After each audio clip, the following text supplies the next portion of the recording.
Assalamualaikum warahmatullahi wabarakatuh. Nama saya Aditya Ramadan Herianto, NPM 1816021061, kelas reguler A, mata kuliah Ekonomi Politik dan Pembangunan. Di sini saya akan menjawab pertanyaan ujian akhir semester, yaitu jika saya diminta oleh bupati atau wali kota untuk memberikan rekomendasi kebijakan dalam rangka mengentaskan masalah kemiskinan di kabupaten atau kota, apa kira-kira prioritas kebijakan yang Anda rekomendasikan? Mengapa? Kemiskinan adalah keadaan saat ketidakmampuan untuk memenuhi kebutuhan dasar seperti makanan, pakaian, tempat berlindung, pendidikan, dan kesehatan. Kemiskinan dapat disebabkan oleh kelangkaan alat pemenuh kebutuhan dasar ataupun sulitnya akses terhadap pendidikan dan pekerjaan. Kemiskinan merupakan salah satu masalah yang dihadapi pemerintah dan masyarakat Indonesia. Perlu adanya keselarasan antara pemerintah dan masyarakat untuk sama-sama mengatasi permasalahan kemiskinan. Berbagai kebijakan pemerintah akan sangat tidak bermakna apabila tidak diwujudkan dalam masyarakat. Data BPS menunjukkan bahwa persentase penduduk miskin pada Maret 2019 sebesar 9,41%, menurun 0,25% poin terhadap September 2018 dan menurun 0,41% poin terhadap Maret 2018. Jumlah penduduk miskin pada Maret 2019 sebesar 25,14 juta orang, menurun 0,53 juta orang terhadap September 2018 dan menurun 0,80 juta orang terhadap Maret 2018. Persentase penduduk miskin di daerah perkotaan pada September 2018 sebesar 6,89%, turun menjadi 6,69% pada Maret 2019. Sementara persentase penduduk miskin di daerah perdesaan pada September 2018 sebesar 13,10%, turun menjadi 12,85% pada Maret 2019. Dibandingkan September 2018, jumlah penduduk miskin Maret 2019 di daerah perkotaan turun sebanyak 136,5 ribu orang dari 10,13 juta orang pada September 2018 menjadi 9,9 juta pada Maret 2019. Sementara itu, daerah perdesaan turun sebanyak 393,4 ribu orang dari 15,54 juta orang pada September 2018 menjadi 15,15 juta orang pada Maret 2019. Garis kemiskinan pada Maret 2019 tercatat sebesar 425.250 kapita atau per bulan dengan komposisi garis kemiskinan makanan sebesar 313.232 atau 73,66% dan garis kemiskinan bukan makanan sebesar 112.018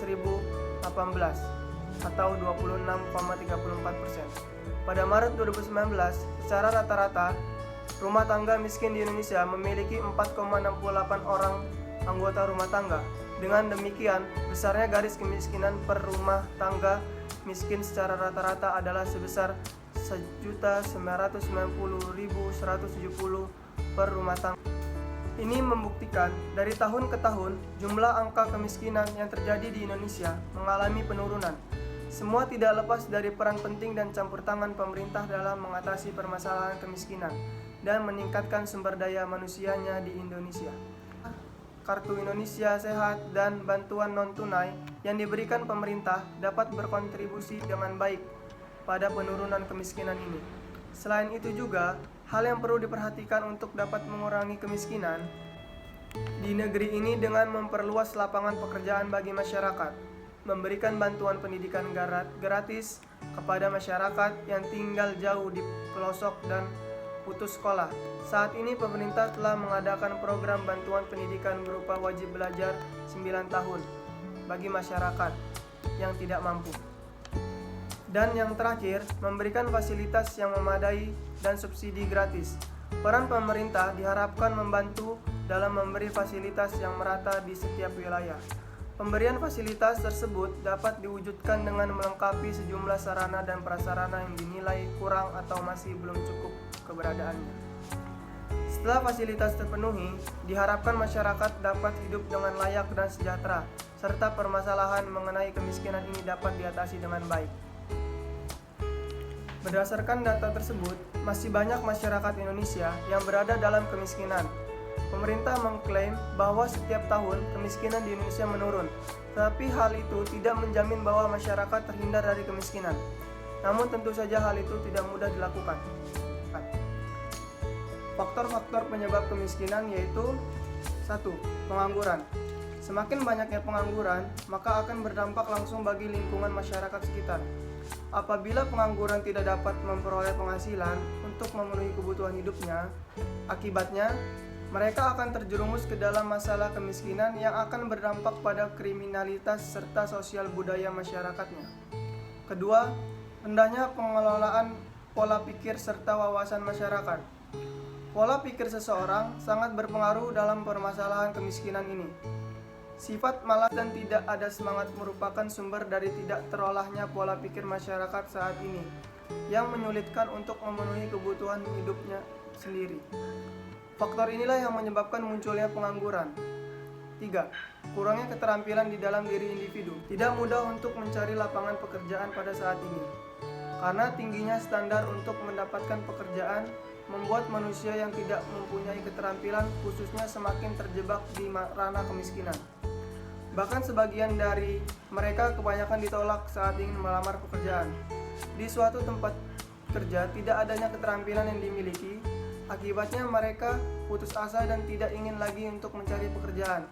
Inilah yang menyebabkan faktor pengangguran itu meningkat. Jadi, jika saya diminta oleh bupati atau wali kota untuk memberikan rekomendasi kebijakan mengentaskan masalah kemiskinan, saya memberikan rekomendasi agar pemerintah bisa mengendalikan atau menstabilkan harga kebutuhan pokok. Jika pemerintah bisa mengendalikan dan menstabilkan harga kebutuhan pokok, yang mana menjadi daftar konsumsi rutin masyarakat seperti beras dan kebutuhan pokok lainnya, maka secara tidak langsung pemerintah sudah menekan dan mengurangi salah satu penyebab terjadinya masalah kemiskinan, yaitu stabilnya harga kebutuhan pokok. Karena jika harga kebutuhan pokok tidak stabil, masyarakat yang hidup standar atau kekurangan akan kesulitan memenuhi kebutuhan pokok dan kebutuhan sehari-harinya, yang pada akhirnya akan membuat semakin banyaknya angka kemiskinan di kota Bandar Lampung. Kedua, saya akan memberikan rekomendasi kebijakan, yaitu mensurvei masyarakat di kota Bandar Lampung yang hidup dalam garis kemiskinan dan tidak bisa memenuhi kebutuhan pokoknya, dengan memberikan bantuan untuk memenuhi kebutuhan pokoknya dan memberikan bantuan langsung tunai. Survei yang dilakukan harus benar-benar dan tepat sasaran, sehingga bantuan yang nantinya diberikan kepada masyarakat yang benar-benar membutuhkan bantuan tersebut, bukan kepada masyarakat yang masih mampu untuk memenuhi kebutuhan pokok dan kebutuhan sehari-hari.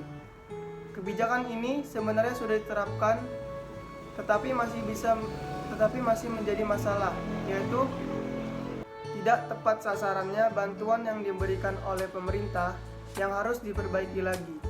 Jika bantuan untuk memenuhi kebutuhan pokok dan bantuan langsung tunai yang diberikan pemerintah tidak tepat sasaran, maka secara tidak langsung pemerintah sudah mengurangi faktor penyebab kemiskinan. Masalah kemiskinan yang dimaksud adalah seorang yang tidak bisa memenuhi kebutuhan pokok atau kebutuhan sehari-harinya. Ketiga, saya akan merekomendasikan kebijakan kepada pemerintah untuk memberikan pelatihan keterampilan serta pelatihan pekerjaan dan membuka lapangan pekerjaan. Sehingga jika pemerintah bisa memberikan pelatihan keterampilan dan pelatihan pekerjaan kepada masyarakat dan membuka lapangan pekerjaan, maka pemerintah sudah mengatasi salah satu penyebab masalah kemiskinan, yaitu pengangguran. Pengangguran terjadi karena kurangnya lapangan pekerjaan dan kurangnya latihan pekerjaan kepada masyarakat yang membuat masyarakat tidak bisa mengembangkan dan belajar melatih kemampuan dan keterampilan yang mereka miliki. Maka pelatihan pekerjaan dan membuka lapangan pekerjaan bisa mengurangi angka kemiskinan yang salah satu penyebabnya adalah pengangguran. Karena jika masyarakat menjadi pengangguran, mereka tidak bisa mendapatkan pendapatan untuk memenuhi kebutuhan pokok dan kebutuhan sehari-hari. Yang keempat, menggerakkan sektor real melalui sektor UMKM. Beberapa kebijakan yang menyangkut sektor ini seperti program KUR, Kredit Usaha Rakyat, dan PNPM, Program Nasional Pemberdayaan Masyarakat. Upaya strategis yang dapat dilakukan dalam rangka pemberdayaan UMKM antara lain: pertama, menciptakan iklim yang kondusif bagi pengembangan UMKM meliputi regulasi dan perlindungan usaha. Kedua, menciptakan sistem penjamin bagi usaha mikro. Ketiga, menyediakan bantuan teknis berupa pendampingan dan bantuan manajerial. Keempat, memperbesar akses pengkreditan pada lembaga keuangan. Dengan 4 langkah tersebut, maka sektor UMKM akan lebih bergerak dan akhirnya akan berakibat pada pengurangan angka kemiskinan.